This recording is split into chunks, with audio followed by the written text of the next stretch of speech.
우리는 지난주에 하나님이 함께한 사람이라는 말씀을 우리가 배웠습니다.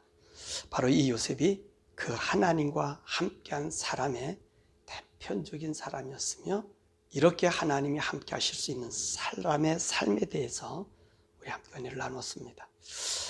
오늘의 말씀은 이렇게 하나님이 함께한 사람이 세상을 의지할 때 나타나는 모습과 이에 대한 하나님의 연단의 말씀을 우리에게 해주고 있습니다.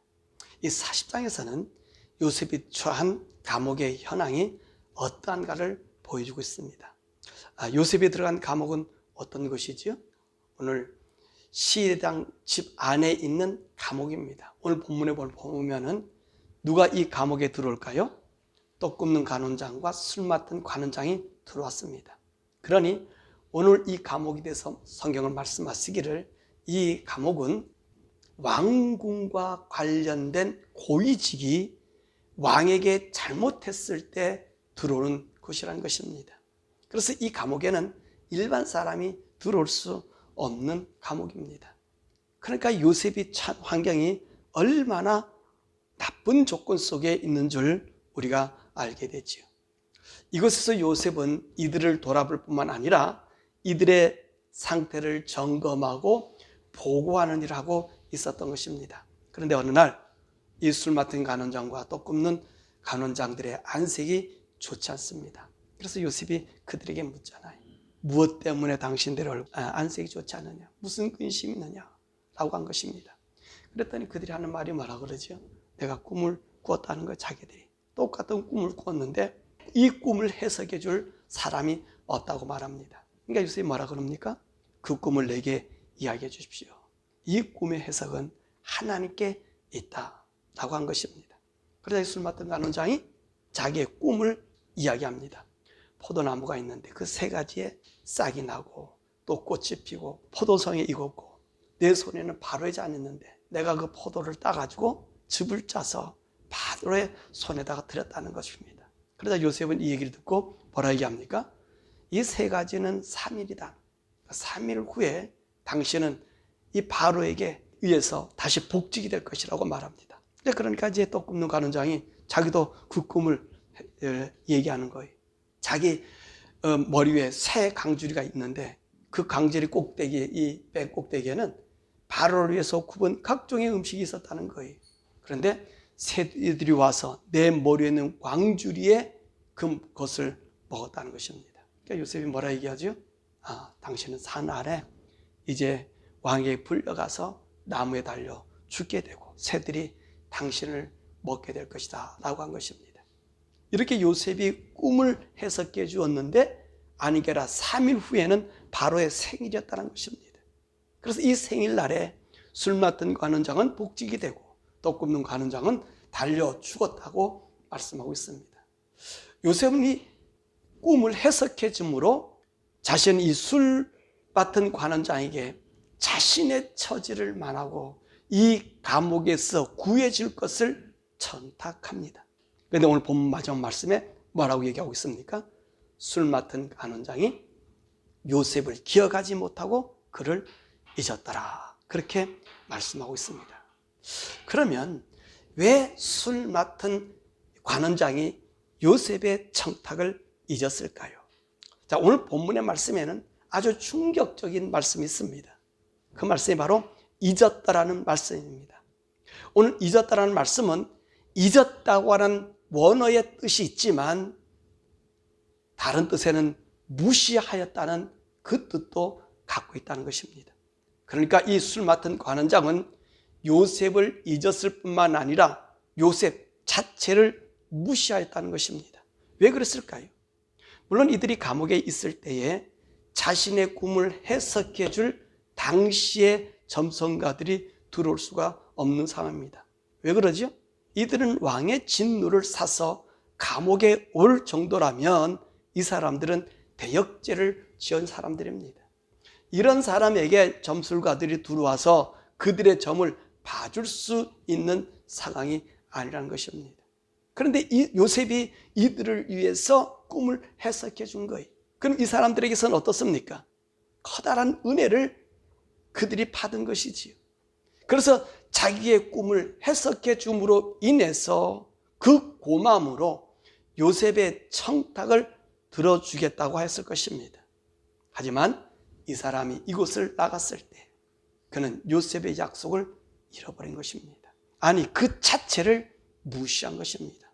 그러면 그는 왜 요셉을 무시했을까요? 사실 요셉이 저지른 죄가 무엇입니까?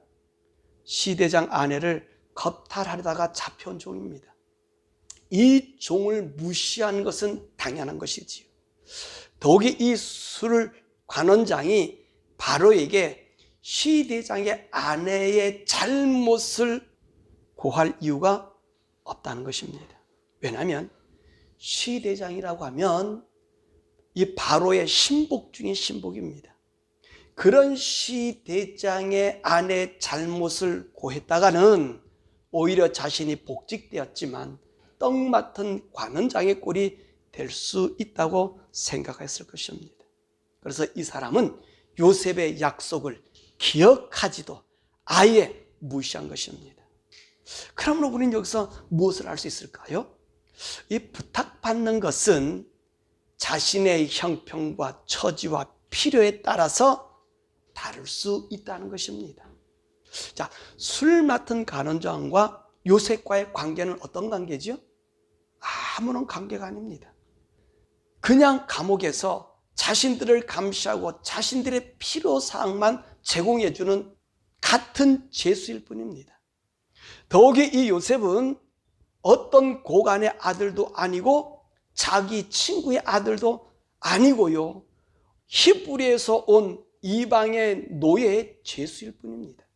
그가 자신의 억울한 이야기를 정말 믿어야 할지조차도 생각해 보아야 하는 것이, 그런 요셉을 구명하기 위해 시대장과의 관계를 무시하고 이 노예를 구명해 준다? 이건 생각부터가 잘못되었지요. 물론 요셉의 입장에선 당연합니다. 그래서 될 수 있으면 끈이 닿을 수 있다면 해야지요. 그런데 요셉은 어떻게 힘을 써도 되지 않는 사람 그 자체인 것입니다. 이런 요셉에게 이 술 맡은 관원장이 아예 요셉을 무시하고 그의 기억에서 지웠던 것입니다. 어쩌면요, 요셉은 이 일 때문에 더욱 곤란한 처지에 있게 되었을지도 모릅니다. 자, 요셉은 지금 누구의 잘못을 들추어내고 있습니까? 바로 시대장의 아내의 그 부정한 아내로 이제 몰아가고 있다는 것입니다. 그러니 이 요셉은 이 감옥 생활이 어떠했겠습니까? 더욱 이 감옥은 어디에 있다 그랬습니까? 이 시대장 집 안에 있다 그랬습니다. 그러니까 오늘 이 이야기를 함으로 요셉의 이 감옥 생활은 어떠했을까 하는 것입니다. 자, 이때 이 생활을 두고 시편 105편 18절과 19절에 이 말씀을 기록하지 않았을까 하는 생각이 듭니다. 18절의 말씀 보니까 그의 발은 착고에 차고 그의 몸은 쇠사슬에 매었으니 곧 여호와의 말씀이 응할 때까지라. 그의 말씀이 그를 단련하였도다. 오늘 시편 105편 우리 17절에서부터 20절의 말씀은 요셉에 대한 이야기를 하고 있어요. 그 중에 18절과 19절의 말씀 보니까 요셉은 발에 착고를 찾고 그 몸에 쇠사슬이 매어졌고 이 쇠사슬이 매어진 것이 여호와의 말씀이 응할 때까지라고 말하고 있습니다.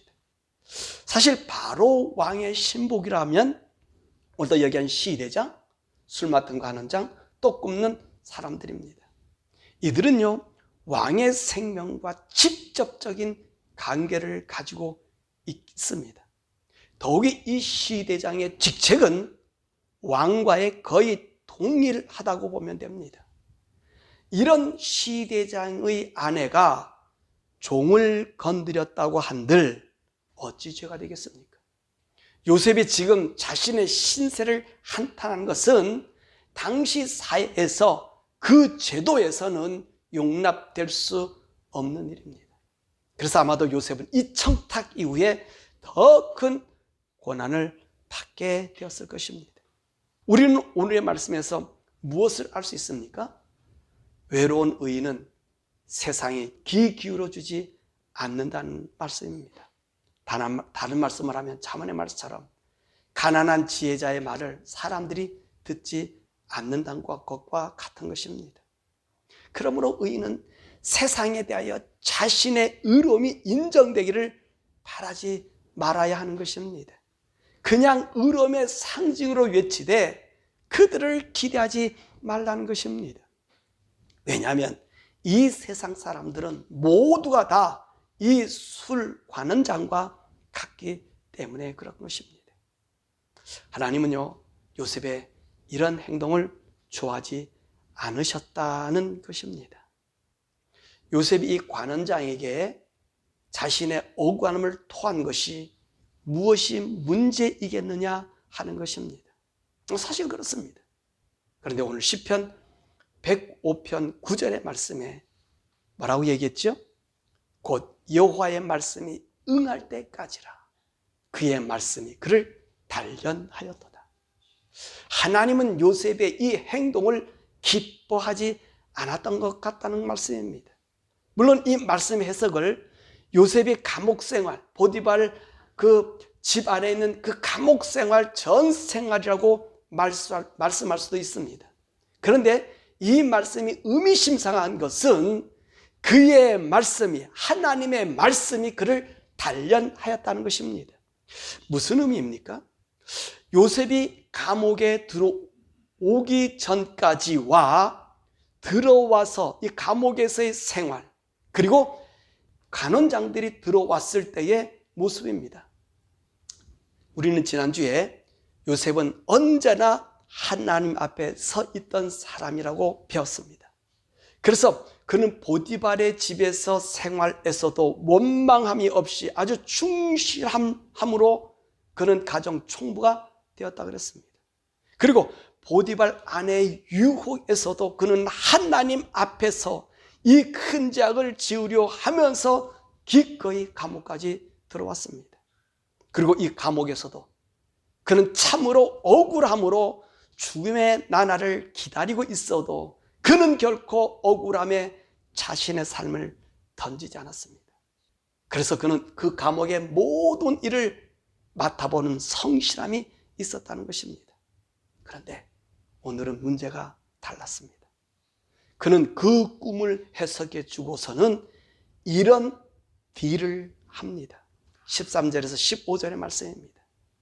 지금부터 사날에 바로가 당신의 머리를 들고 당신의 전직을 회복시키리니 당신이 그 전에 술 맡은 자가 되었을 때 하던 것 같이 바로의 잔을 그 손에 드리게 되리이다.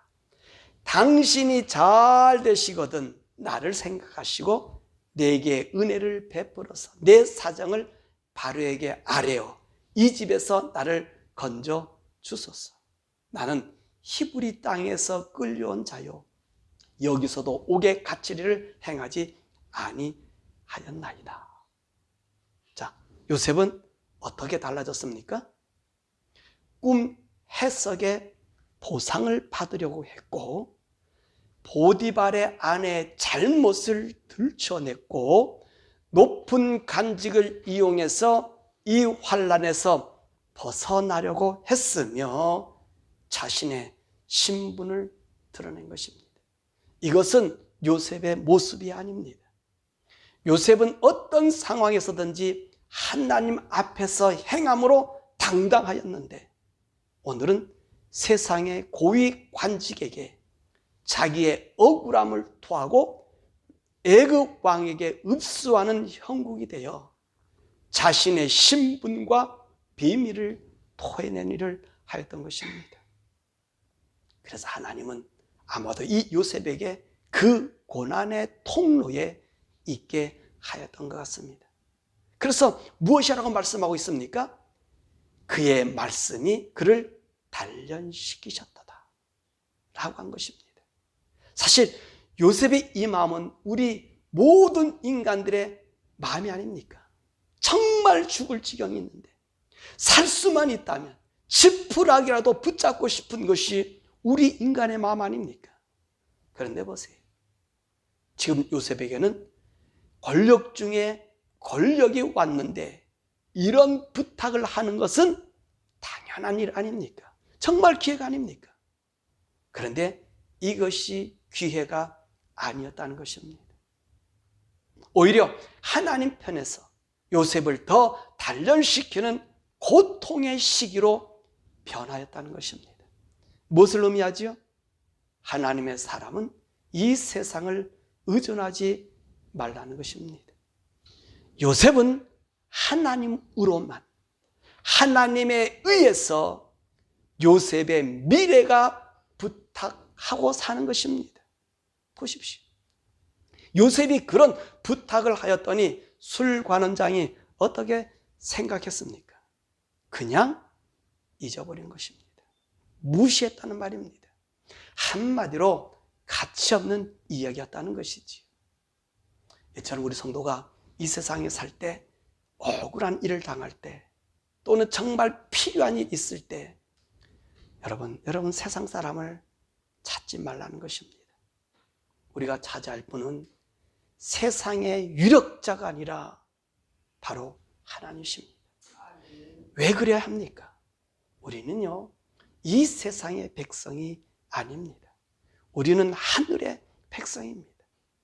하늘의 백성은 하나님이 우리의 왕이시며 우리의 필요를 제공하시는 분이십니다.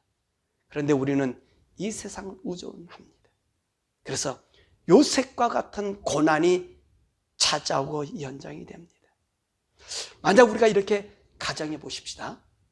이 술관원장이 이 요셉의 이야기를 듣고 왕에게 시대장의 아내의 허물을 이야기했다면 과연 바로는 어떤 반응을 나타내었을까 하는 것입니다. 과연 이 술관원장의 말을 듣고 사면해 주었을까요? 만약 여러분이라면 어떻게 이 요셉의 말을 들어줄까요? 아마도 들어줄 이유가 없고 오히려 이 요셉에게 더 해가 있을 것입니다. 왜냐하면 요셉은 종이요. 보디발 아내는 자기의 생명처럼 아끼는 사람의 아내입니다. 이런 사람의 아내의 흠을 드러내어 그 요셉을 끌어낸다면 어떻게 되겠냐는 것입니다. 또 이 허물을 드러내고 있는 요셉을 가만둘까요? 아닐 것입니다. 오히려 이 요셉을 거짓말쟁이로 죽여버릴 것입니다. 그러면 어떤 일이 생겨질까요? 시대장 보디발의 확고한 충성을 받을 것입니다. 왕이 이런 일로 인해서 오늘 이 보디발은 왕을 더 의지하게 될 것이고 신뢰는 왕이라고 말할 것입니다. 여러분, 이것이 인간의 세계입니다. 인간의 세계는 진실이 중요한 것이 아니라 얼마나 더 이익이 있느냐에 그들의 모든 것이 결정된다는 것입니다. 그러므로 술관원장이 요셉을 무시한 것이 은혜입니다. 요셉이 참으로 죽을 그 죽음의 골짜기에서 벗어날 수 있었던 것입니다. 말씀을 맺지요. 우리는 누구입니까? 우리는 하나님의 백성입니다. 하나님의 백성은 하나님만 의지하고 살아야 합니다. 세상을 의지하지 마십시오. 우리가 요셉과 같이 억울한 일을 당할 때가 있습니다. 참으로 세상적인 도움을 받을 수 있는 절호의 기회도 있습니다. 법적으로 문제를 풀 수도 있습니다. 국가의 공권력을 사용할 수도 있습니다. 그래서 우리의 억울함을 풀 수도 있습니다. 하지만 이때 우리는 다시 한번 오늘의 요셉을 생각해 보아야 합니다. 우리가 누구냐를 생각해야 합니다. 우리는 이 세상에 살지만 이 세상 사람들이 아닙니다. 우리는 하늘에 속한 사람입니다. 하늘에 속한 사람은 하늘의 일, 즉 하나님의 도우심의 역사를 기다려야 한다는 것입니다. 하나님이 우리를 위해서 일해 주심을 기대해야 하고 그리고 그분을 바라봐야 합니다. 왜? 이렇게 해야 합니까? 하나님이 살아계심을 많은 사람들에게 보여줄, 하나님을 나타낼 그 증거의 기회가 되기 위함입니다. 이 하나님이 나타나실 때까지 우린 요셉과 같이 착고의 생활을 할 수도 있고, 아예 그 문제가 풀리지 않아 억울함으로 이 세상을 떠날 수도 있습니다. 하지만 우리가 하나님만 의지하고 그 삶을 주님께 드렸다면 우리의 억울함은 억울함이 아니라 오히려 하늘나라의 영광이 되어 하늘의 상을 받게 됩니다. 왜 그럴까요? 우리가 이 세상과 구별되어 살았다는 증거가 되기 때문인 것입니다. 그러면 여러분은 이렇게 반문하실 것입니다. 우리는 당하기만 하고 살아야 합니까? 그 답은 예입니다. 그러나 아닙니다. 우리는 당하는 것이 아니라 하나님의 법을 나타내는 것입니다. 우리는 하나님을 나타내기 위해 예수님의 피로 구속받은 하나님의 아들들입니다. 하나님의 아들들이기 때문에 하나님의 뜻을 따르는 것입니다. 이것이 예수님께서 팔복에서 말씀하셨습니다. 마태복음 5장 10절에서 12절입니다. 의를 위하여 핍박을 받는 자는 복이 있나니 천국이 저희 것입니다. 나로 말미암아 너희를 욕하고 박해하고 거짓으로 너희를 거슬려 모든 악한 말을 할 때 너희에게 복이 있나니 기뻐하고 즐거워하라. 하늘에서 너희 상이 큽니다. 너희 전에 있던 선지자들도 이같이 박해하였느니라. 사랑하는 여러분, 저와 여러분은 이 땅의 선지자들입니다. 하나님을 나타내는 선지자, 성도란 말씀입니다. 이 성도이기에 우리는 이 세상을 따르지 않고 하나님을 따르며 하나님의 법을 우선시해야 합니다. 그래서 우리를 성도라고 부릅니다.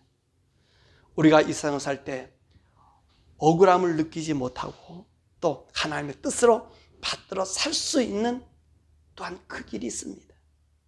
그 길이 무엇일까요? 바로 성령을 따라 사는 삶입니다. 성령님과 동행하며 그분의 음성을 날마다 순간마다 들으면 우리는 억울함 대신 하늘의 소망과 영광을 보게 됩니다. 오히려 하나님께 감사를 돌릴 수 있는 우리의 자신을 발견할 수 있습니다.